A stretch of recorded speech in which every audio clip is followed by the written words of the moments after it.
Anh chuẩn bị thật rồi, anh hỏi trước. Em nghĩ gì về nhan sắc của thầy Tô Hải Long? Thầy Tô Hải Long thì em nói thật với anh là đẹp trai nhất trong những người 106 cân này. Ui, Em chưa thấy ai đẹp chỉ trong còn có 99 cân thôi. 9 cân này, nhưng mà vẫn là đẹp trai nhất trong cái hạng cân đấy anh ạ. Hạng cân đấy ở bên nước ngoài trông kiểu ấy lắm anh ạ, bạn trợn lắm. Trông thầy vẫn còn có một tí ở đấy gọi là thân thiện. Em thấy thế nào về trận của Phong với Khang?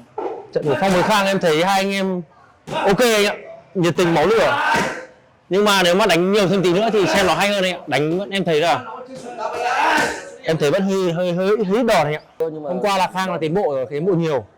Cả Khang cả Phong đều tiến bộ. Xong rồi anh ơi, để em làm tổ bơ.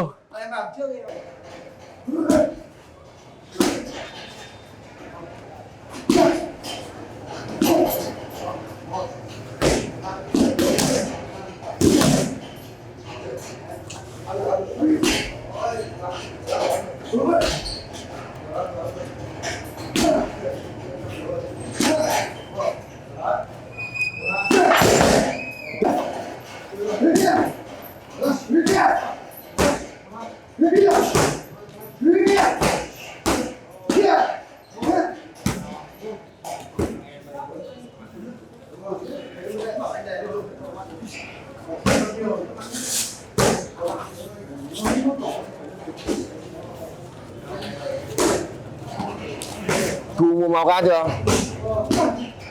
Di chuyển Lắc là tiến vào nơi à? hiệu quả. Cái lúc mà tầm hiệp 2, hiệp 3 ấy, em nhớ có làm gì Vinh có hơi bị quấn theo cái game của Tiến. đáng lẽ ra thì Minh lại là người lên giữ khoảng cách Đúng rồi. Đánh nhiều đòn, nhưng đây Minh càng lại đi áp lực vào anh Tiến. Đúng rồi. Thì khi mà Minh đi áp lực vào anh Tiến ấy, thì anh Tiến sẽ không cần phải mất Thời gian để mà đi vào nữa, để mà cái đi vào đấy mới là quan trọng. Là bởi vì cái khó anh Tiến đúng rồi, là cái đi vào. nhưng mà Minh lại bị quấn theo cái đấy. Quấn theo cái game của Tiến. Mà lúc mà Minh bắt đầu đi Tiến vào ấy thì anh căn cái bước chân của Tiến vừa tới phát là anh ập vào luôn. Thì anh ập mà anh ập anh Tiến thì anh nhỏ hơn, nên là mật độ đòn anh sẽ ra được nhiều hơn. Đấy. Riêng về trận này thể hình của Tiến nhỏ thì em thấy là như một cái mận bẫy cho bạn Minh. Đúng Bước rồi. vào. Cái lợi thế nhá. Đúng rồi. Chưa chắc đã là cái yếu điểm đâu. Đôi khi nó là cái lợi thế. Đấy. Cho nên Trận mở màn thế là ok cho khán giả cũng Thế trận đã mắt. của Phong Khang, chào em. Khang. cái phản công của Khang nó chưa tốt lắm anh. Chưa tốt. Đấy. Nhưng mà đòn của Khang bây giờ khá nét rồi. Đòn của Khang khá nét. Nói về phản công là hai anh em mà chiêm. Đúng rồi. Nhưng mà nói về phản công thì Phong ngon hơn. Khang có đòn giáp đau ấy, nhưng mà game này cậu ấy vẫn Sẽ chưa khó hơn nếu mà đọ khai thác được triệt đề. Nếu mà tầm xa, nếu mà ở đây được tầm xa thì Nếu mà sở trường của Khang thì Khang nên chất chiêu hơn, không lên quăng từ cái hiệp 1. Đúng rồi. có những lúc mà Phong mà quăng những cái Đến hiệp 3 là hết pin rồi. những cái quả quăng ấy mà Khang pivot được rồi, Khang xoay được sang rồi, Khang mà cắt được lại rồi, không ập vào, lại không ập vào, đúng. Khang lại xử lý thêm một cái gì đấy nữa, nó hơi Đúng rồi. chút, đúng rồi.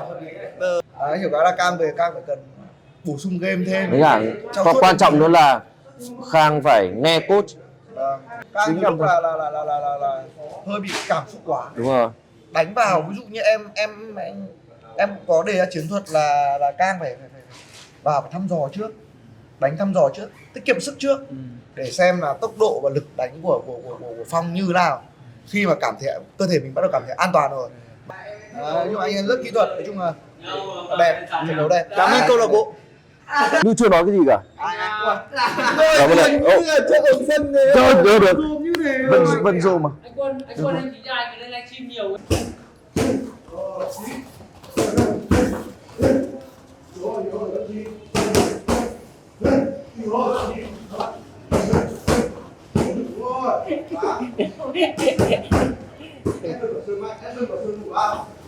Năm phút.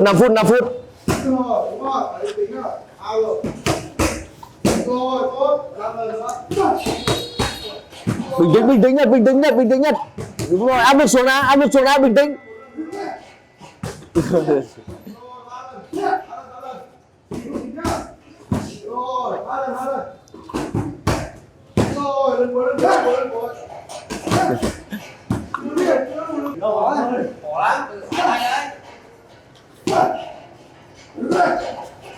Đây, xoay camera đi anh ơi. Đấm cái găng đấy phải chỉnh lại nhiều nói chung ạ. Không đau tay ấy. Cẩn thận ngón cái ấy. Thôi phải chỉnh lại mà. Bởi vì mình quen đấm găng bốc rồi. Phải xoắn nhiều hơn. Xoắn nhiều rồi. Nhìn nó khác hơn được không? Nắn xương mà.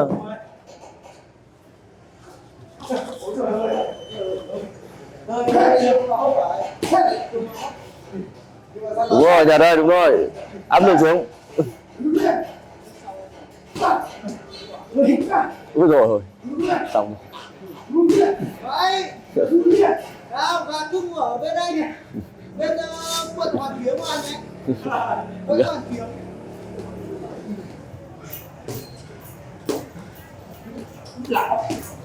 Ở được để anh chụp cho bạn. Giờ vừa Nhật sẽ tập gym nữ du nhá.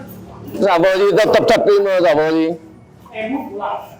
Khuyên anh phải giả vờ xuống nhá. Giả vờ cái gì. Giả vờ. Đúng ạ. Công ty anh lên rồi hả?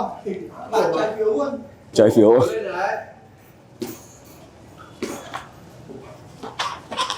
Đúng rồi. Đó.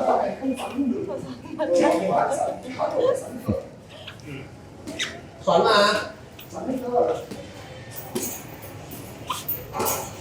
Thầy Châu thấy cái trận hôm qua của Quốc Anh với cả Minh Kỳ như nào?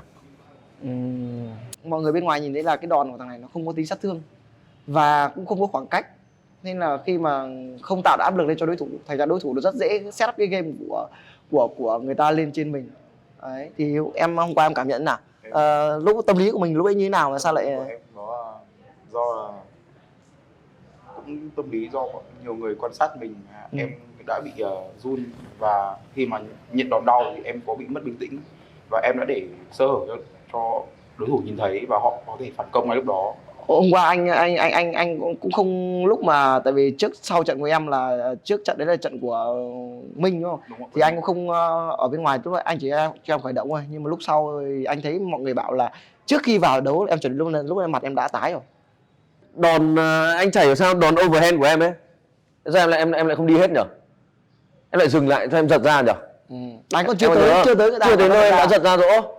Phí đấy. Còn đòn low kick thì lại là ra quá là nhẹ. Phí đấy, phí thì thành ra là để không hở phát áp lực overhand cho bắt lên bắt em lại giật về. Mà lúc đấy là anh ở ngoài đã cho em khởi động overhand khá là nhiều rồi. Mà ở lớp thì đánh có lực. Nếu hôm qua tâm lý qua đánh không có lực thì theo cái nhận xét về cái quan điểm của anh là như này. Ok, đánh thì đã đánh xong rồi, bây giờ mình chỉ về mình mổ băng mình xem lại là mình đánh như nào thôi, còn gặp mỗi người sẽ có một cái game đánh khác nhau. Đấy thì mình chỉ xem lại là bản thân mình xem lại cái cách đánh của mình nó như thế nào, mình có cần phải sửa cái gì không thôi. Anh Còn nếu mà gặp em những người khác anh là cũng anh ao cần từ như trận người ra khác là em ao rồi. ao rồi. Đấy, không sao hết. Tập các thứ giao lưu vui vẻ mà về vui lên cái gì đâu.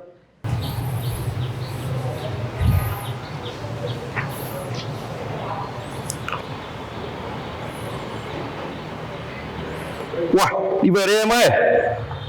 2 giờ rồi về em ơi. Em đồng ý về. Wow, về đây.